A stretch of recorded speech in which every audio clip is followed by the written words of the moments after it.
We're doing our first video. Got no one else than Steve. He's going to be joining a bunch of these. We're going to have other team members join as well. But of course, to kind of announce to everybody, we are going to be doing weekly, bi-weekly videos, talking about the company, talking about some of the team members' backgrounds, and going into the industry. But first things first, Steve, how are you? Good, thanks. Jason, you? I'm good. It's about to be the weekend, so we're happy. We're happy. But I guess let's start. So this video is going to be all about you. We'll talk not so much about Link, but more about your background. We want to kick off with maybe what you went to school for and maybe your first couple jobs. Sure. So I actually come from British Columbia and grew up in the forest. Got into the forest industry. I put myself through school, firefighting and all that, and then I eventually decided that maybe mainline forestry wasn't my gig. So I got going on urban forestry and went and I've started degrees at UBC and BCIT, and then really kind of got bored of forestry and moved into more the energy and environment side. Went and did a bunch of work for cities, and around 2011, 2012, just started really just doing more and more on energy. It was certainly my passion, and then 2014 I had an opportunity to go to West Africa and work on a project there. So I met the general from Senegal at the time, and took me around, showed me a bunch of issues they were having. So put together a project, financed it, and built a waste energy facility in Africa. So that was pretty good. So spent about 3 and a bit years there, and then finishing up that, sort of handing it over to the engineers, and came back, and guys started hunting me down to find some energy solutions for cannabis operations in California. And that was all going pretty well. And then met some guys who wanted power for Bitcoin. And so that was in the run up in 2017, when everyone was searching for power and trying to buy every available machine. Yeah. So I tried to explain to them that it's not quite that simple. They'd ordered 500 machines and they were ready to go. So I sat them in a room and I said, you think it's an easy job? I said, well, find me 500 plugs in this room. And if there's 500 plugs in this room, then we'll plug them all in, and we got to run them for 24/7, 365. And you got to deal with the heat. I said, and the heat from 500 machines is exactly the same as 500 hair dryers. So imagine sitting in a 20-foot room with 500 hair dryers, how long you're going to last. So I think people quickly understood the complexities of where the whole Bitcoin mining operation was going. And yeah, that's kind of the start and how I landed here. But it's been a pretty good journey. I've been really lucky, done lots of work in China, I've done lots of work in other continents, as well as in British Columbia and Canada. So it's been an interesting career so far. Yeah, well, we'll pick some of that apart. I mean, obviously, the mining space back then was crazy. I remember walking into friends' basements where they had it set up, and they even just had 3 or 4 set up, and it was hot. Let alone having 500. So I mean, let's take a couple steps back. So you get into energy.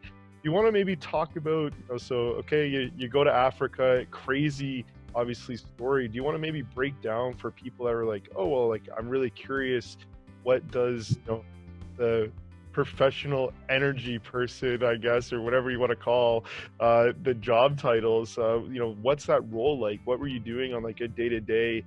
People were coming to you trying to figure out how they could not necessarily save energy, but obviously get the same power for a lower cost. Or do you want to walk through maybe? Well, sure. It's an interesting thing. So I managed to win a couple of awards at the UN, one of them in 2010, and I'd met a couple of people through that. So that's kind of was the roundabout contact way. into this. But when I got invited to go and look at the projects or potential projects, I really think it's important for people to understand how simple energy projects are. There's three elements to every energy project. There's fuel, right? Be it solar. People understand solar. It's the sun is your fuel.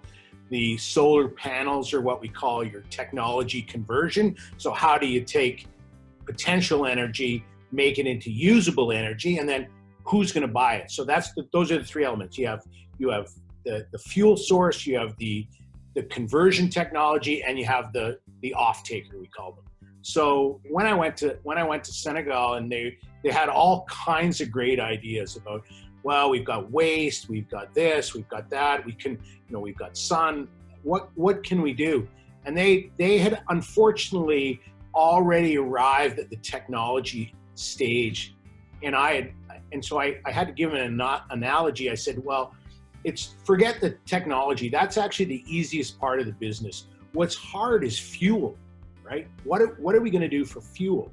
So when I was giving this analogy, I said, imagine I offer you two different types of cars. I offer you a brand new Mercedes-Benz or a secondhand, Toyota, and it's like 15 years old. I said, which car do you want, right? Everybody would probably say the Mercedes-Benz. And I'm like, okay, but let me give you the next piece of this scenario. I said, it's about fuel. The Mercedes-Benz runs on diesel, and this Toyota runs on gas. But in your country, you don't have any diesel, or the diesel's super, super expensive to the point where you can't afford it. Now, which car do you want? Yeah. Everybody kind of changed. So I said, so when I'm looking for solutions, yeah, and even today when we're dealing with what we're dealing today, I always spend time and look for fuel. The fuel is the key to every energy project in the world. Like, that's why solar works so well for people in sunny environments, because you can't mess with that fuel. It's the sun. The sun's free. We know now with technology basically how many hours of sunlight you're going to get in a year. So I can then say, well, here's the production of energy that you're going to get from that fuel source. So, and that's why banks love solar projects too, because they can go to their experts and say, well, is this a realistic projection of how much energy they're going to get in this cost? And people can just say, yeah, that's where they are. That's how much sun they're going to get in the year. So that's the fuel. So whatever project you're doing, you can really boil it down to, you need to understand your fuel. And so imagine how complex fuel can be in Africa when, even with garbage is actually something you'll see people utilize far more than we use in our sort of local communities here. We just throw everything out there. They're finding ways to recycle and reuse things that we want to do aspirationally. They do because they need to out of necessity. And it's actually really, really important, and to see that kind of stuff, because there's very little waste. So, but what we did is we actually took tires, which is they're getting like second and third hand tires. A lot of times the roads are in really bad shape. And if people saw the amount of tires on the side of a road, or in piles, or in dumps where they're still doing open burning, you'd be shocked. So where we landed in that project, and what the government was very supportive of, is when I said, look, here's one of your biggest problems, tires. Let's start with tires and plastic.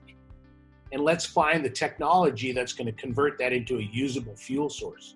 And we'll find the off-takers. So that project took tires and plastic, and through a system called pyrolysis, basically turned it into heavy fuel, diesel, and carbon. So project we did, it was in a town. We made the town a equity owner in the project. We thought that was important from a social perspective. And we invited them in. We hired locally. It was a really exciting project, and then the engineers really took it over. And once the creativity part was gone, my interest waned a little bit. But I like that front end creativity. That's my passion. Yeah. So kind of, I guess, energy consultant to sum up everything. And so you mentioned you won an award. Do you want to touch on that at all? What was the award? Well, so for that project, so I actually won an award in 2010 from the UN for climate change adaptation work. So more related to the natural resources, forestry and stuff, but I started doing some shoreline adaptation work for in West Vancouver and around the rising sea level and how we could manage things. So that I got some exposure then, and the group at the UN used to write to me, "What are you doing this year? What are you doing this year?" And so I wrote to them again and said, "Oh, this year I'm doing this project in West Africa." So they looked at the project, and through the UNEP, which is United Nations Environmental Programs, they gave us an award for green cities, best technology for green cities. So it's nice recognition for something. We had a lot of great people. I had a guy, Ian Telfer. So Ian Telfer, chairman of Goldcorp. He was a big philanthropist. He really is a great guy. And he was really, I think, one of the guys. And David Emerson was another guy, very good, Order of Canada winner. Those guys were really helpful in those kind of projects. And I think all this stuff, whenever you're doing something in overseas, you need a lot of support from people, and Canadians are very good about that kind of stuff. So we won this award. Ian and I were in New York. He had and put it in perspective. In the morning, Ian had rung the bell at the New York Stock Exchange, the second time he'd done it, and then he came over and got this award. So he's the bigwig. I was just the little recipient. That was it. So. Don't undersell yourself. Well, so that's awesome. And then going through the kind of the timeline that you put out. So energy consultant, cannabis starts popping up. Let's say it's like 2012 or early kind of 2010 to 2014. Yep. And people are always asking, oh, like, can you help me find energy for cannabis, this and that? Obviously a big part of that industry. I'm curious, just while we're on cannabis and energy, is it feasible to be, I guess, growing cannabis in Canada or in North America? I know a lot of people grow it in Africa now or other countries. What's your quick take? Goes back to your fuel source. If you can find cheap fuel and you have a good setup, you're really smart about it. I think there are locations in Canada that it makes a lot of sense. I think there was a rush to the market where people were throwing crazy money. I saw a number where people would phone me and say, "Come and look at what we're doing. You have any ideas?" And I couldn't believe the amount of money they were spending. Guys were putting up, and I won't mention names, but they were putting up diesel generators for power and it's not nice power. It's sporadic power. Right? So cannabis operations are incredibly inefficient because they don't understand about power really. They understand we need a lot of it. They understand that they have a load, then they have a peak load, and then they have a base load, and then they have peaks and troughs, and they don't have any idea how to manage that. So these guys have to spend enough money to manage their peak load. So they might be spending 5 times what you would do if you only had a base load. And this one particular group I saw, they had 5 2.5 megawatt generators, diesel run. So diesel is, putting in perspective, is probably somewhere around 3 to 4 times more expensive to run than grid tied power. And so you're paying, not only are you paying the capital cost to have that power there that you may or may not use, but you're also, when you are using it, your costs are prohibitively expensive. So I think the cannabis operations are going to go through just like everything else, just like crypto, they're going to go through a state of having to mature that energy side, right? And I saw some interesting people starting to tie cannabis operations with crypto operations, because there's a lot of synergies in using the waste heat from the crypto. There's times when you can balance your loads a little better. But yeah, I think there are going to be a lot more challenging times from the power side for crypto and for cannabis. Yeah. So interesting. So then talk me through, how you get started in crypto. So obviously you're this energy consulting, you're doing a bunch of stuff, and then do you just see something cross your desk and you're like, huh, well, I always liked, kind of whatever techie things, and this thing crossed your desk and you're like, interesting, let me have a look? Or what happened? Well, I've been very fortunate in that. I guess I've met a lot of people in my life, and that people I generally try to give them the real goods, and so that these one particular group said, "Oh, we got your name from somebody else, and would you come and meet with us?" So I actually was doing some work in China, and these guys happened to be in China at the same time. And so I said, "Yeah, sure, I can, but I'll be in China." And they said, "Where are you in China?" I'm like, "Shanghai." They go, "So are we right now." So we actually met the original founders of the company were actually in Shanghai when I met them. And we had a very good sit down and chat about, I think, my ideas around energy generation, whether it's for crypto or anything else, not dissimilar to what we're having this conversation today. And I just said it's the key part, right? I understood at the time. I would say I understood the basics behind crypto and what they were doing, and the ideas behind mining, and what the potential was for it. And obviously it matured since then. That was December 2017. And yeah, so that's the way it started, and it was pretty interesting. I didn't have to go looking for it, but it certainly found me, and it's as fast evolving as anything I've ever been on. Probably 10 times faster. As you know, crypto trades 24/7, 365. If people are ADHD inclined, this is like the best food for ADHD, right? Because it never stops. Crypto doesn't sleep, right? So it's quite incredible. It's a blessing and a curse in some cases, and you throw in all the other things, with the happenings that happen and this and that. What's working now might not work in 4 years, right, or whatever. And obviously, when you're building, kind of these energy solutions, you kind of have to take in all these different elements.